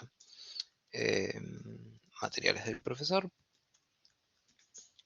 la carpeta actividades prácticas, una carpeta ahí que es la de datos, ¿sí? En esa van a encontrar un archivo que dice datos nuevos. Ese datos nuevos, en este caso, tiene que estar ubicado dentro de data final, ¿sí? Porque pues, son datos finales. Pues, no estamos dándoles los datasets separados, sino que estamos dándoselos integrados, ya preprocesados, al igual que con los que estábamos trabajando. Sí, ustedes van a ver que ya... eh, no, perdón, no están procesados al igual, sino que ya están unificados, ¿sí? Entonces vamos a dejarlos dentro de esa ubicación. ¿Y qué deberíamos hacer? Bueno, primero que nada, puedo venir acá, voy a cortar lo que es la ejecución de la interfaz gráfica de MLflow, ¿sí? Y dentro de esto voy a hacer dbcadd y ahí me conviene para eso salir de este directorio, están en la raíz, no. Ahí estoy en la raíz del proyecto y hago el dbcadd desde lo que sería data final, datos nuevos, ¿sí? Para versionar estos datos nuevos también. Evidentemente en algo me equivoqué. Ah, era add y le escribí cualquier cosa. dbcadd, bien. Lo agrego y dbc push para que esté en el storage correspondiente. Bien, ahora sí, puedo empezar a trabajar con este archivo. ¿Sí? Hacemos la lectura, si no me equivoqué en dónde. Bien, hacemos toda la lectura, verificamos si se hizo bien. ¿Qué pasa? Acá tenemos que aplicar lo que les decía anteriormente, las mismas transformaciones que se aplicaron sobre los datos que están en el modelo que se entrenó y que evaluamos. Por lo tanto, en este caso están aplicadas las mismas que nosotros hemos aplicado en las libretas anteriores. Ustedes, naturalmente, si en la libreta de verificación de calidad aplicaron algún tipo de filtro, acá deberían replicarlo. Si en la libreta de transformación de los datos hicieron reducción de columnas, reducción de filas, lo ya dicho, alguna transformación de atributos, generación de nuevos atributos u otras operaciones, esto aquí está copiado pegado, se vuelve a ejecutar, puede que no haya casos que sigan la misma lógica que lo que está implementado. Eso en este caso no estaría siendo un problema, ¿sí? Al menos por ahora. Y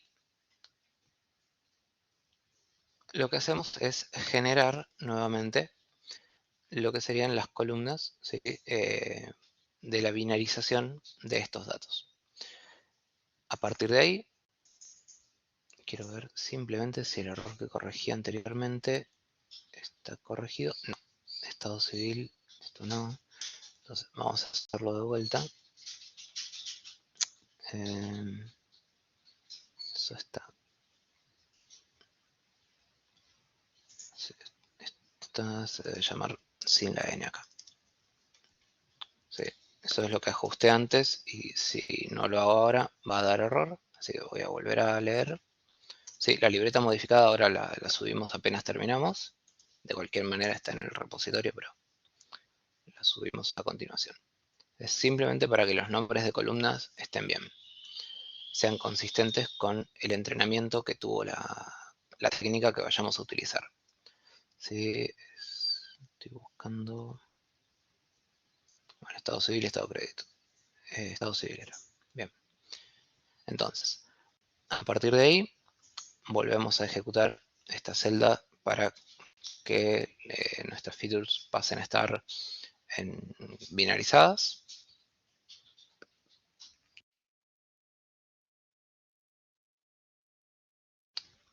Lo que está en esta celda es simplemente un control para que si había algún tipo de datos que no estuviera, se agregaran, ¿sí? Simplemente es eso, se agregan las columnas con nulos, obviamente, que correspondan. Y a partir de ahí, bueno, simplemente se reordenan las columnas con el mismo orden que tuvo el set de entrenamiento, también para que haya consistencia en ese sentido. Y lo que vamos a hacer es, finalmente, ejecutar la predicción. En este caso, el que hicimos fue DTC, si no me equivoco, un Decision Tree. Era el nombre de la variable. Eso obviamente va a cambiar a la variable que haya quedado por última con el entrenamiento que mejor resultado haya generado. Acá es DTC porque fue un Decision Tree de la prueba 2. Vamos a usar esa. Bien, DTC.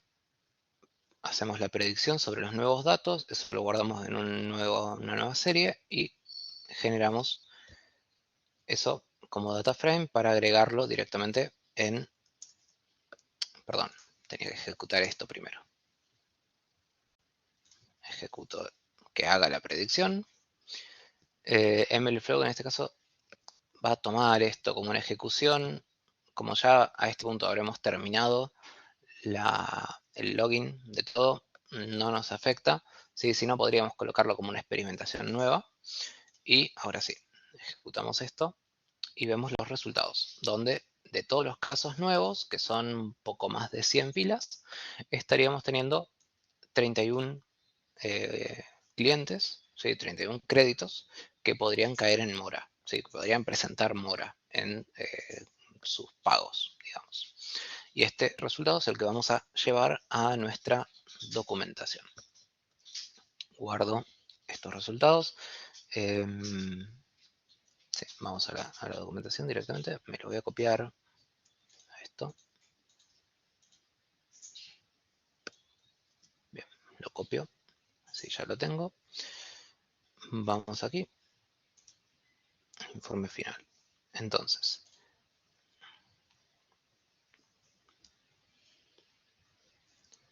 estamos acá. Entonces, se presentan los resultados de la aplicación del modelo.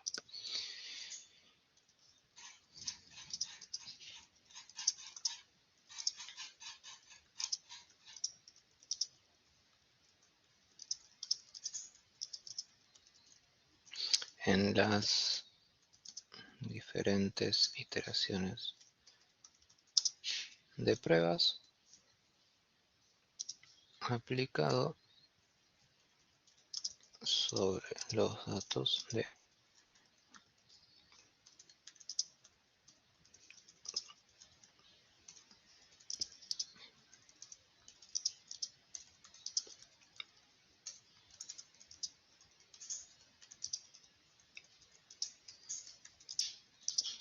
se describen a continuación.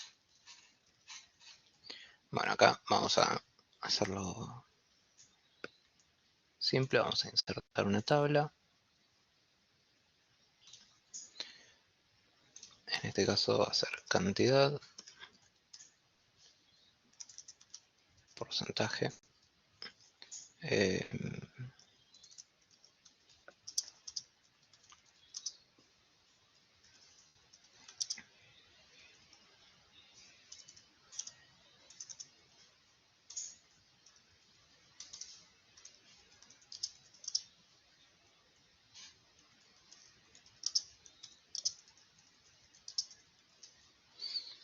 ¿sí? Vamos a decir que podrían y que podrían no, ¿sí?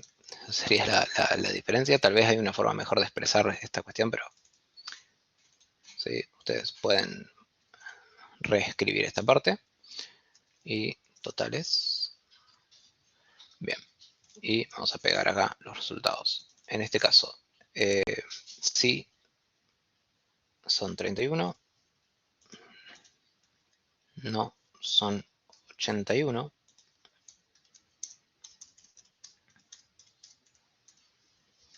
Bien.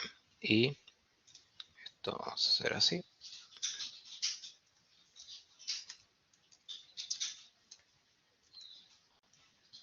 Esto acá. Bien. Y sobre el total, que son 100.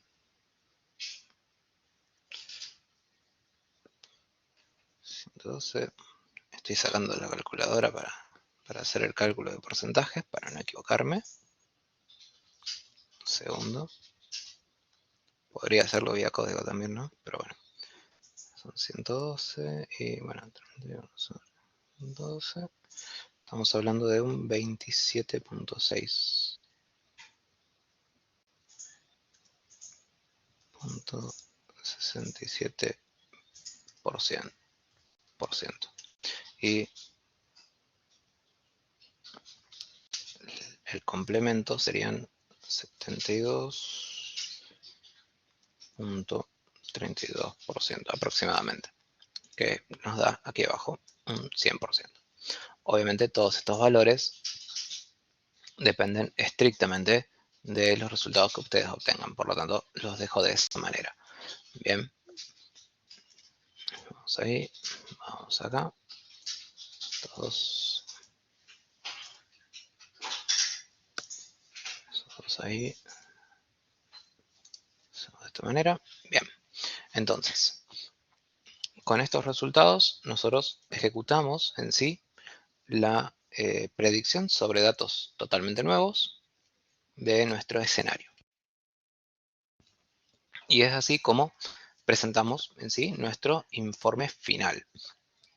Si ustedes encontraran que dos técnicas quizás obtienen el mismo rendimiento, ¿sí? Y no quieren optar por una y quieren usar ambas para el pase a producción, sería posible, ¿sí? Simplemente lo que hacen es replicar esta tabla, una por cada técnica, y en este lugar pueden decir de qué técnica se trata. No mucho más que eso, ¿sí? Bueno, y después a nivel de la última tarea que tenemos pendiente, vamos a traerla a ejecución. A ver.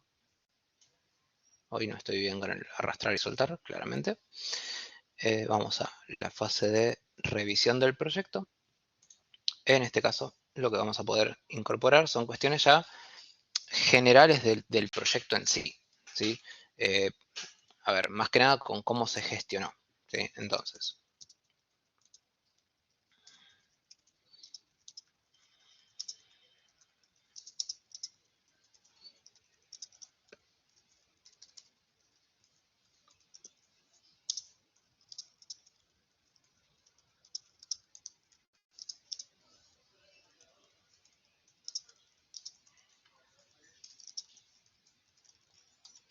y ponemos mejoras aplicables, ¿sí? De el proceso que llevamos adelante en el proyecto en sí. Por ejemplo,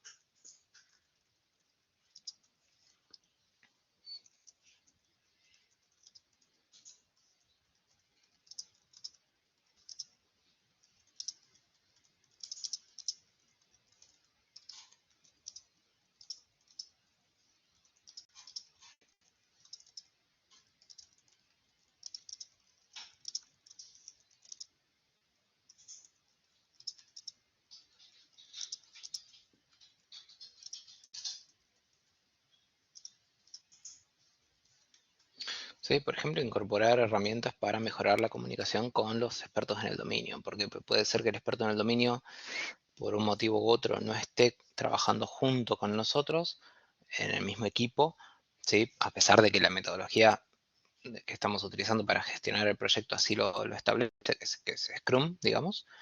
Eh, bueno, supongamos que no era tan posible y que fue necesario en algún momento, bueno, ponemos una herramienta que nos ayude a interactuar mejor con ellos, que no sea un correo electrónico, quizás que sea una especie de Slack o un chat interno, pero que quede visible para todo el equipo.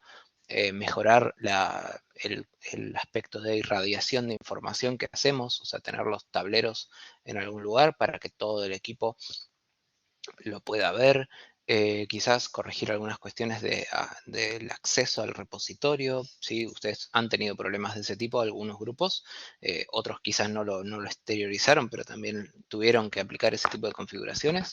Bueno, eso puede incluirse aquí. Son cosas de la ejecución del proyecto, pero que no tienen que ver con el dominio del proyecto en sí. Ese es este apartado, dando lugar a lo que sería la retrospectiva que podemos hacer, porque de hecho el haber hecho esta predicción es como nuestra demo, ¿sí? Como nuestra reunión de revisión del sprint, ¿sí? Y nuestra retrospectiva debería documentarse en este lugar.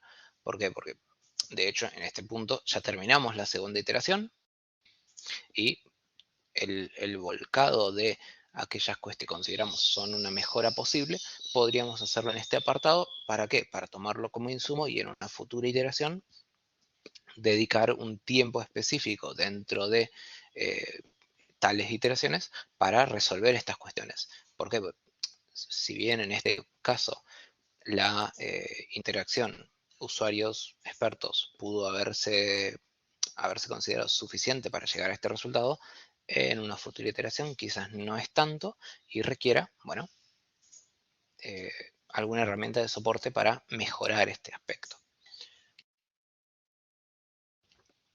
Con esto nosotros terminamos lo que sería la segunda iteración. Entonces quiero hacer exactamente lo mismo que hicimos con el final de la primera, así trato de no equivocarme.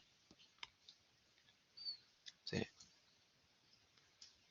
Bien, esto queda solo a ver, solo esto fue lo que incorporamos, así que vamos a colocar esa leyenda acá. ¿Sí? El sprint número 2 del proyecto se da por finalizado. Lo que nos faltaría es en el apartado de planificación, ¿sí? Si es que siguieron esa misma lógica, si lo podemos ver mejor. Bien. Acá debería venir lo que sería, o debería estar,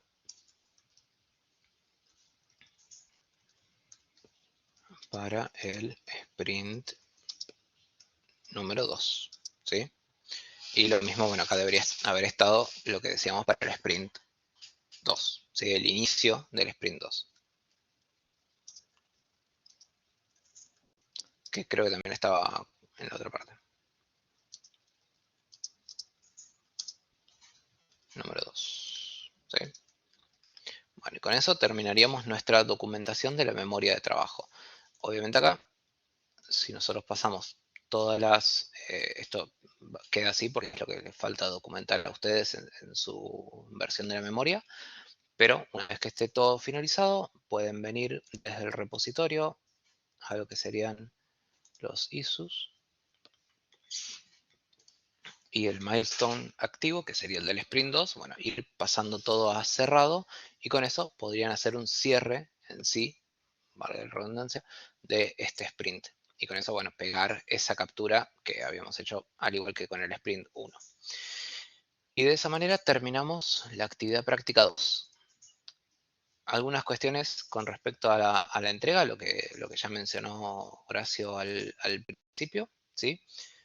Aquí en el documento propio de la actividad práctica 2, recuerden ustedes que está disponible en el campus virtual, estaban las actividades previstas, ¿sí? Todo lo que teníamos que hacer, ¿sí? Que era más que nada llegar hasta el MVP, eso es lo que hemos hecho, ¿sí? Generamos un modelo con el que hicimos la predicción sobre datos totalmente nuevos y entregamos ese resultado. Se entiende que esto, de nuevo, es una especie de prueba de concepto avanzada, pero con eso damos por concluida esta primera iteración general de CRISDM, damos por concluida nuestra segunda actividad práctica dentro de la asignatura. Les recordamos simplemente estas fechas que en la sesión de la tutoría colectiva del jueves se van a repetir. Y bueno, los criterios de evaluación que son los mismos de la actividad práctica 1. ¿Sí? Tener en cuenta el formato, sin estridencias, pero que sea un trabajo acorde al nivel del máster, digamos, ¿sí? Que tenga una carátula, que estén los integrantes de los grupos, esas cuestiones, nada demasiado raro. Completitud de los requerimientos, es decir, que esté desarrollado todas las tareas, adecuado uso de las herramientas. Recuerden ahí el uso de GitHub, que nos tiene que compartir el proyecto, tienen que compartir el repositorio, ambos en modo público o compartidos con el mail. Y bueno, el extra que ustedes quieran sumar es ese último 10%. Así que bueno, hasta acá y con 10 minutos de sobra, ¿sí? Creo que debe ser una de las primeras sesiones que terminamos con Terminamos un algo de tiempo. ratito antes. A ver, como conclusión, hoy hemos terminado la actividad práctica 2, hemos terminado la segunda iteración en CRISDM. Recuerden ustedes que tienen que completar el informe de cada actividad práctica en todo lo que está resaltado en color amarillo y con letras rojas. En general no tiene mayor dificultad. Esta integración de elementos extras es, por supuesto, la va a ser el grupo que se considere capacitado para hacerlo. Es recomendable que se arriesguen y hagan propuestas de mejoras.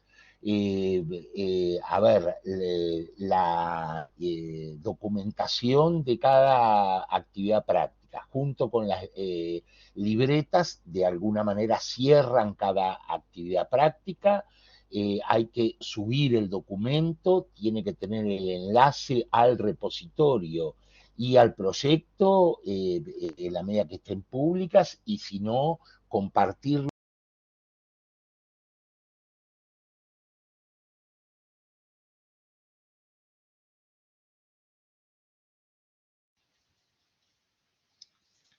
Se cortó el audio. Perdón. Lo que decía es que en el caso que no sea público, invitarme a esta cuenta de correo que está puesta en el chat. La clase del jueves lo que vamos a hacer es aclarar la característica del examen final, aclarar cualquier duda vinculado con los aspectos teóricos o prácticos, recordar los aspectos formales para poder finalizar con éxito el cursado de esta asignatura y estar abiertos a cualquier consulta que ustedes hagan. La última tutoría dura lo que los requerimientos de ustedes tengan. Es recomendable si pueden estar de manera síncrona para evacuar todas las dudas. Queda claro que ustedes tienen que completar la documentación como dijimos, en lo que está resaltado de color amarillo. Si invitarme en el caso que no sea público el proyecto, y cualquier duda, evacuarla a través del correo electrónico y fundamentalmente eh, la clase del jueves va a ser la única clase en la que vamos a estar en vivo, por eso sería interesante que quien tenga alguna duda o pregunta la haga en forma síncrona y si no, mandan un correo, lo que dije al principio de la clase, antes de el comienzo de la última tutoría, como para que yo la lea durante la tutoría y la responda para que el conjunto de alumnos pueda, siempre por supuesto que se trate de una consulta general y no un problema específico con alguna parte de la actividad práctica. Nos vemos el próximo jueves. Una última cosa para remarcar, hay que tener claro el objetivo de esta asignatura. El objetivo de esta asignatura es dar elementos para la gestión de proyectos de Data Science y Data. No es objetivo los aspectos vinculados con el uso de algoritmos, el uso de herramientas, el uso de las libretas de Jupyter, de las librerías que utilizamos, pero fueron un elemento necesario para poder realizar la práctica que hicimos. Esperamos que les haya servido esto, que hayan logrado ampliar el horizonte conceptual de los aspectos que tienen que ver con la tarea de un científico de datos, en particular alguien que va a egresar de un posgrado y un magíster en particular y entendiendo las tareas de gestión vinculadas a las soluciones de clasificación, de predicción propia de un problema de ciencia de datos. Cualquier duda o pregunta, el próximo hito sería el jueves que viene y con esto doy por cerrada la grabación y finalizada nuestra última clase práctica de la asignatura.